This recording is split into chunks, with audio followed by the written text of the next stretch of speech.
back. Oh, gee, what it do, my man? Just plugging my shit in, and then it just, I don't know, man. This fucking Bluetooth, man, got a mind of his own. Yeah, man. Yeah. Well, hey, it happens, man. But like I said, we appreciate you doing this with us.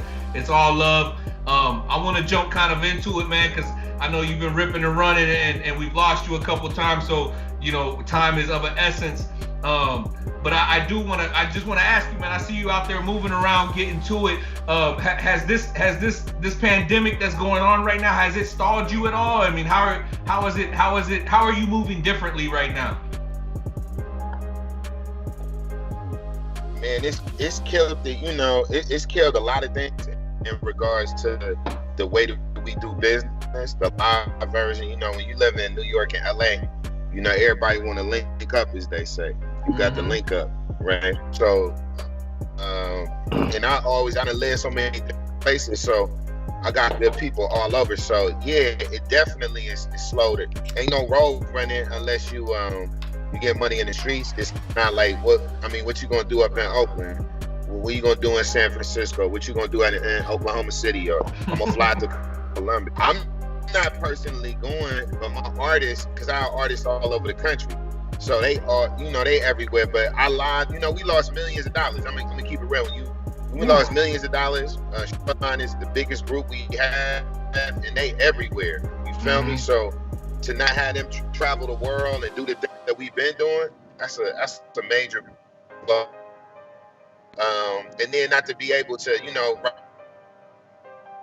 on Friday on the East Coast and Thursday night on the West Coast, and we can't really get the live interaction that we want with the fans. That's been the main thing. We sold out the Shrine where they used to have the Academy Awards. We sold it out for 2 nights in a row last spring.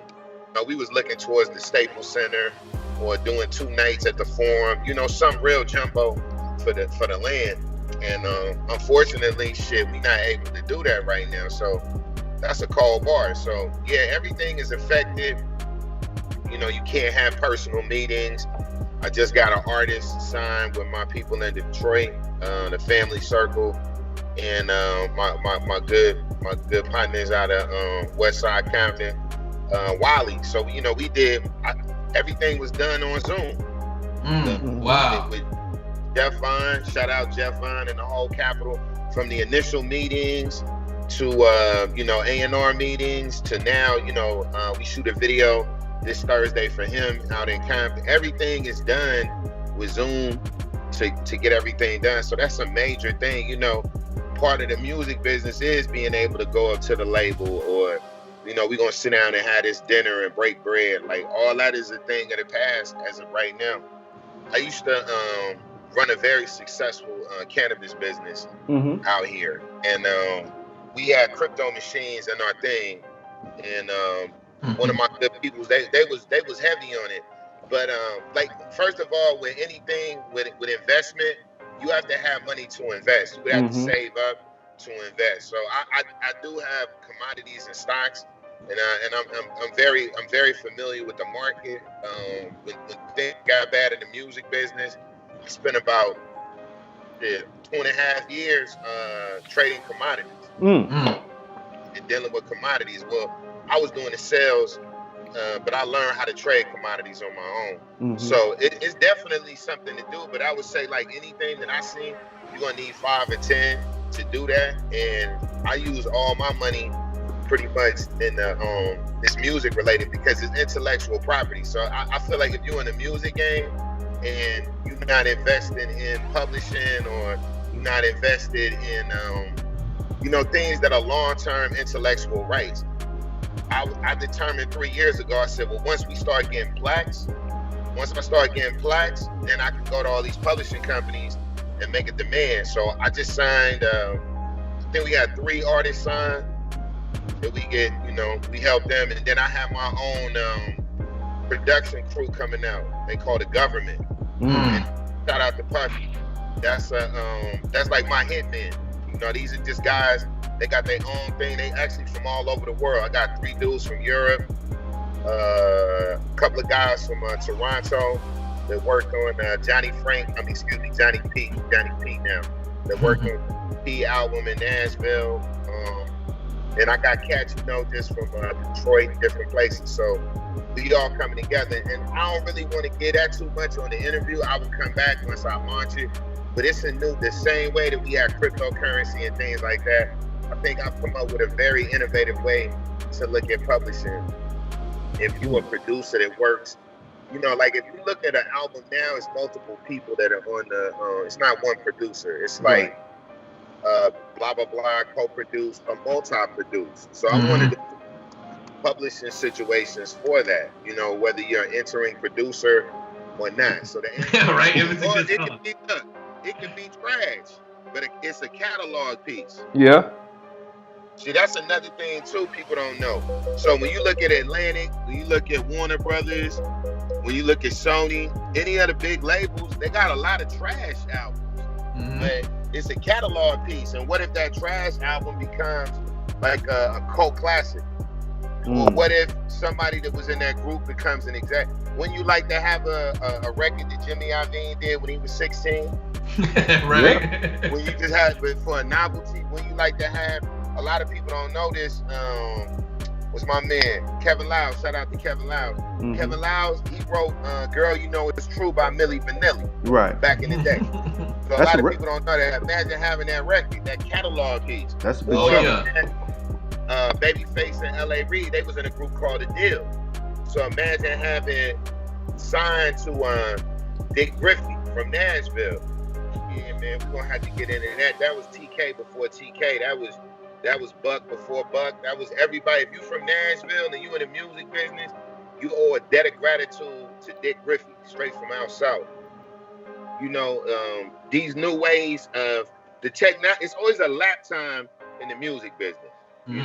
So I give you an example. You might be an independent artist signed to a label. You might be making money. I can't give you too much game, but you might be making money, right? And independent artists know exactly what I'm talking about. In that transition period, you're gonna be able to make a lot of money because it's a big system, and that allows you to do it. So anybody that, if you get anybody is really making a lot of money independently, one of the first things that they always are mad about is, damn, I don't get my monthly money anymore. Damn, how I'm gonna do this? Like, imagine you just shout out to Starlito or somebody like that that's really getting it like that every time they put out a release. Well, he can damn near say, I'm gonna go get a new house, or I'm gonna go finance a new fried chicken business. Nashville fried chicken business, or whatever it is that he's into as an entrepreneur. He's able to do that with the release of his music, right? Well, most artists, successful or not, they live advance to advance. Real shit. And goes, So the thing for me is to be able to create a template where artists are able to have as much of their things as possible and negotiate. So, somebody like an AZ Chike and One Take J, shit, they got their back catalog. And somebody like Baby Smooth, who's negotiating right now as we speak, Baby Smooth had, over the last year, every time he's released the EP, it is trended worldwide. In the US is a top trending topic for 48 hours. The last one before this was 72 hours. But this one, he got 48 hours. And it was some big shit out. Gunna was out. It was some big ass albums out. And for him to do that, he's totally in tune with that. So you don't want to lose that money.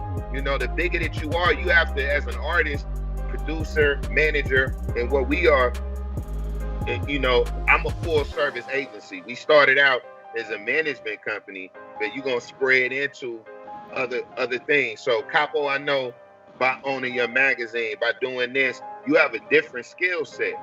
So how do you make those skill sets your money? Nobody teaches you that. Right. So, right now, it's who the fuck could predict the pandemic last year? Did niggas know that Tory Lanez is gonna have his shit that he was doing and go crazy? Nah, but Tory Lanez knew he had an audience. Same thing with my guy, One Take J. He did a record called Club Rona. He put it out, bro, and he ran with it. So my is, and what I'm trying to say is, you don't know what's gonna happen. You have to be on top of your game. You feel me? So I feel like the people that are on top of their game are the people that are willing to always look. It's what I learned from the streets. If you blow your money, you can't re-up. over. That's it. That's real. Yeah. That's real. Fuck. Out of there. Hell yeah. A bump. So what you gonna do?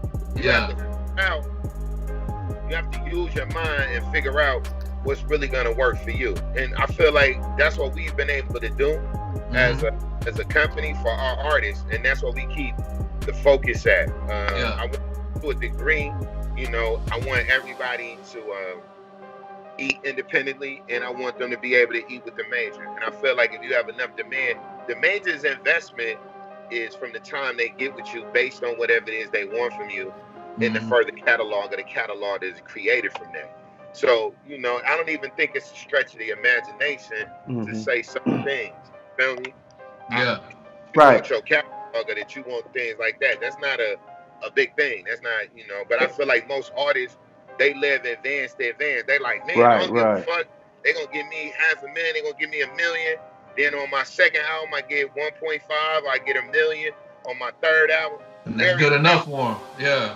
Yeah, because what happens is people go back and renegotiate. If you gotta get records, you're gonna renegotiate. You're gonna renegotiate. Business. This is gonna relate to that because my mom wasn't. I was raised by my mom. My pops was in and out of jail and wasn't in my lane.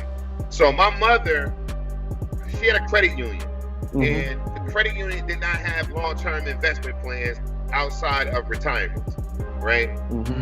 You know, and her job had a 401k. Those things are necessary for the company and the financial institution because they're able to then take that money and then go to other people that say, hey, SunTrust has $5.5 billion. They're looking to move that money month to month to see how much money they can get out of that. That's how it works. It doesn't work like that for you. So you have the intellectual property, right? Once again, it doesn't go up and down. It's not like a commodity. It's not like the stock of rice. I mean, the price of rice is not like motherfuckers is buying Beyond Burgers and Impossible Burgers. Beef went down. It ain't like that. It's the same thing. When the song ain't popular, you still own the song, and based on the past catalog, you get residual income, right? Now, the future income. Somebody put out a movie, a song, or whatever. Nah, I don't do that. A lot of publishing companies now will be like, yo, you know what? You're a little tight. Let's give you some money. You want 100 up front? Hey man, you got a check coming. We got it's like a predictor system. Hey, system shows in 6 months you got some money coming. You want to hell nah, man. You can't do none of that. It wouldn't make sense from a finance. What would I get out of doing that for you? I do it to my artists, no financial rate because I owe them. Say you sign a record deal, you like, hey man, my mama got cancer, or the homie funeral, or whatever it is. I need 10 bands. I need 5 bands to move them to my apartment. I'm gonna get it. I know you're gonna get it a month, 3 months from now, huh? Here you go. I'm not gonna charge you. I couldn't operate as a business with that much cash out. Like if I did that for 16 people and had $160,000 out, that really wouldn't be a good financial. It don't matter if you got the money or not. That's still not a good financial move. But if you needed a couple of artists, I'm gonna be there. But if I had to do it for 16 artists or 10 artists, then I would have to apply interest rates because that's how I would make money off of that business practice. Nobody's gonna do anything as a business practice unless they make money off of it. How long have you been in LA? Because I know you're originally from Nashville, but how long have you been in LA working? 25 years, so half my life I've been out here. I've been almost 50 years old, so I've been out here since I was 22. Okay. How has it changed out there? How has the scene changed from when you were out there? Because I know it was crazy 20 years ago. Man, when I first got here, you know, it was gang banging. You know, the truce was when I got here, the Watts had a truce. The east side of South Central somewhat had a truce. And the west side was just on his own. I lived in a neighborhood called East Coast. I lived in the 6-pack on 67th and Broadway, and they was at war with Florencia. So they was, before they got into a very intense war, they was already going at each other. So I lived in the middle of that, and then I moved to West LA. Me and my cousin from Antioch, we moved to West LA with these girls that was Bloods and Marvin Gangsta Crip. neighborhood. So we stayed over there. And that's why I really felt like I learned LA from over there, from my G homies over there, because we would get in the car and ride. And my homie Rascal, who was down in Nashville, I brought him to Nashville with I don't know if you guys are familiar. There's a comedian capo down there named Sibo. You heard of him? Hell yeah. Yeah, shout out Sibo. That's my homie. We grew up together. Our family, my man Corey C. So our families grew up together, and Sibo and Raz and some more of our good people out here, they had created a kind of a situation in Nashville and some other states. And Raz showed me LA. He showed me LA from a West LA perspective, which is like, I'm gonna give y'all both things. I lived in Atlanta too. I moved from Atlanta to out here. So I was out in Atlanta from like 19 to I just, a little bit over 21. And like if you from just say you from the West Side in Atlanta, I feel like the West Side people, they got a little, they different. I feel like the West Side is still a little ungentrified. They, it's a little wild. Then you might got your East Side people. Certain parts of the East Side touch up on Midtown and all that. You feel me? So the East Side person might be different. Then you got your outer, what you would say your outer layers, like Gwinnett, Marietta, all that type of shit. Then you got your your South Side people. And they're a little different too. So in LA, in Nashville, you got an area called Antioch. So when I was coming up, Antioch was real suburban, and it went from suburban to like working class hood, and it's got a little bit of everything. And now I'm from the inner city of South Nashville, which we call Out South. I'm from both sides, so I grew up close to JC and UC, and that's where my family roots is, and the projects over there. And then I grew up off 12th Avenue, right, which is now 12 South, which is the most hipster. I grew up on Halcyon and 12th, which is a hipster thing. So in them parts, you got certain areas of people that move from out of town. Antioch, Nolensville Road, Murfreesboro Road, out of town people there. When I lived in Atlanta, I lived in Stone Mountain. I lived in Clarkston, really. But a lot of out of town people would move to Stone Mountain, right? And this is the early 90s. So when I moved to LA, a lot of out of town people, they moved to Hollywood. That's their thing. We never really was like Hollywood niggas. We lived in the hood. We lived in Mid City, which is West LA. I lived in Inglewood.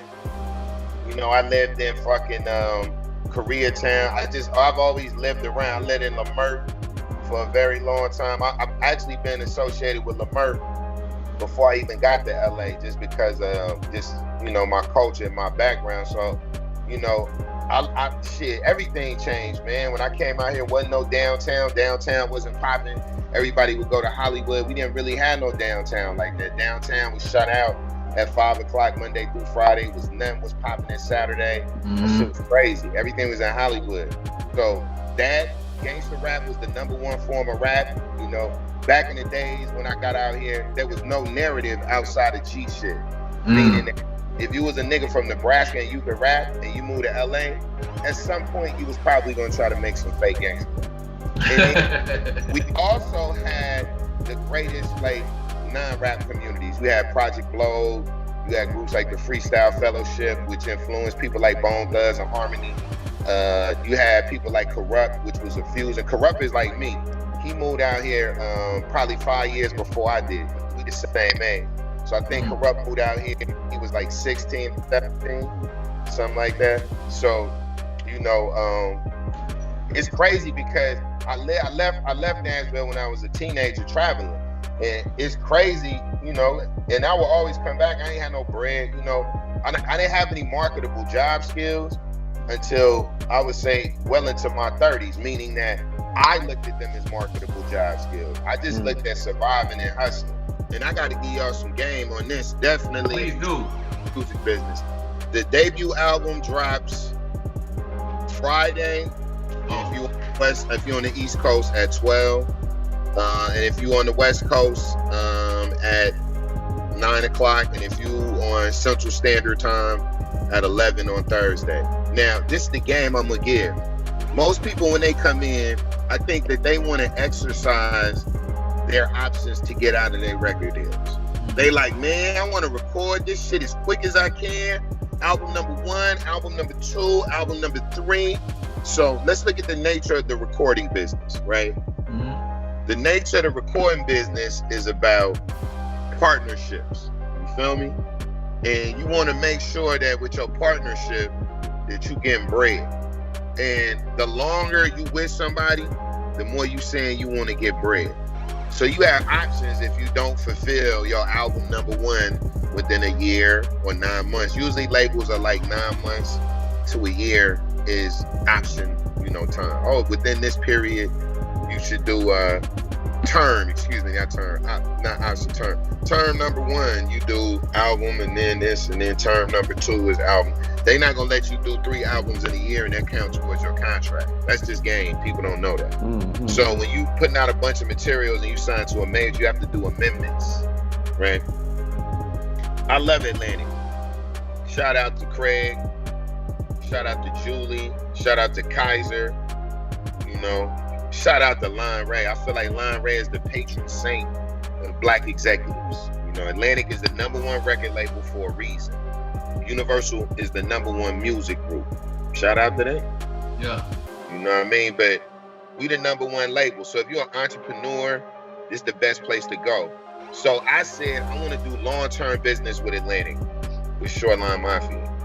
Everything that we put out, if you go to DSP, we did the mixtape, we did Party Pack 1, Party Pack 2. We did Shoreline Mafia Presents Rob Vicious. That was out of the Shoreline thing. Mm. So we've dropped 5 things before our album dropped in 2.5 years. We signed to Atlantic in February 2018.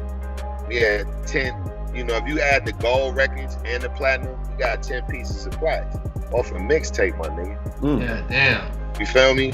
And our biggest single to date as a group was on Rob Vicious mixtape, Shoreline Mafia Presents Rob Vicious. And I learned that from the Wu-Tang. Shout out to RZA. RZA, yeah. Mm-hmm. Shout out to Supreme. So I'm gonna give you a little thing just so y'all know. Wu-Tang had connections to Nashville. A lot of people didn't know that. Mm-hmm. There's a brother named Tariq Supreme, and Supreme used to be in Nashville doing this thing. And Raekwon recorded at least 1 or 2 songs from from Only Built for Cuban Links there. So I was living in Atlanta, and shout out to my OG Slug stayed with Supreme. And it was some dudes from out west. I can't remember their names. But they was hustling all together. And the Wu-Tang used to come through there quite often. So unfortunately, one of the good brothers, Mean Doe Green, Doey Rock,